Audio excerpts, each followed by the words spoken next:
More than 70% of the nation's nursing homes are now owned by for-profit companies, often backed by private equity or real estate investors. New research is raising troubling questions about their quality of care.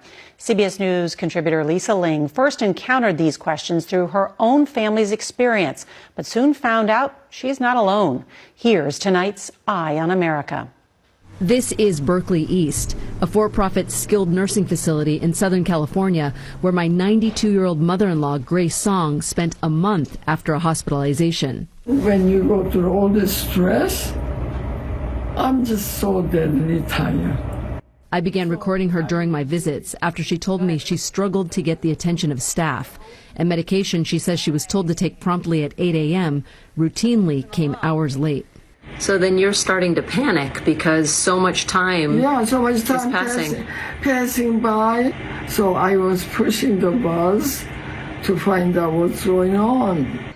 One night, my mother-in-law, who was a fall risk, was left alone in the bathroom and fell. She hit her head and was sent back to the ER. This is where you feel, how did I get to be so helpless? More than 70% of U.S. nursing homes are now run by for-profit companies, and there's growing evidence patients are paying the price. Harvard professor David Grabowski is an expert on nursing home policy. The vast majority of quality problems in the U.S. are centered in for-profit nursing homes. Most U.S. nursing homes rely on taxpayer money from Medicare and Medicaid. Grabowski told us as profit-seeking investors have poured in, it's become more difficult to track where the money goes. We really don't know kind of how they're using public dollars and whether they're actually going into direct resident care. What is clear from federal research, many of these facilities have been found to have lower staffing and worse quality of care. In 2019, Berkeley East was taken over by a for-profit company called Aspen Skilled Healthcare, a mid-sized chain of more than 24 nursing homes. How often were you exposed to examples of gross negligence? It felt like on a daily basis. This nurse, who asked to appear in shadow, left Berkeley East after working there more than a decade. She was one of 5 current and recent former employees who told CBS News patient care had been compromised after Aspen took over. What would you say the biggest changes were? When we tried to call upper management, they wouldn't even pick up the phone or call us back. They would just leave us short on the floor. Berkeley East has racked up so many serious quality issues that regulators say it requires special oversight to protect residents' health and safety, and dropped it from an overall 4-star rating to 1.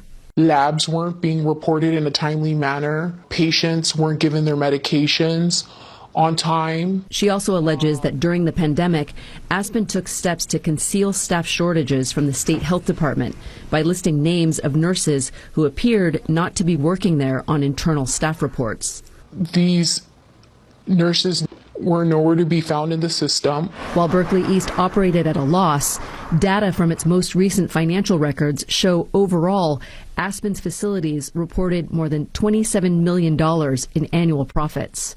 Where do you believe that money was going? It was going to corporate. My mother-in-law wasn't the only one who felt ignored. On one visit, her roommate said she couldn't find staff to change her. I have no idea when she's coming back.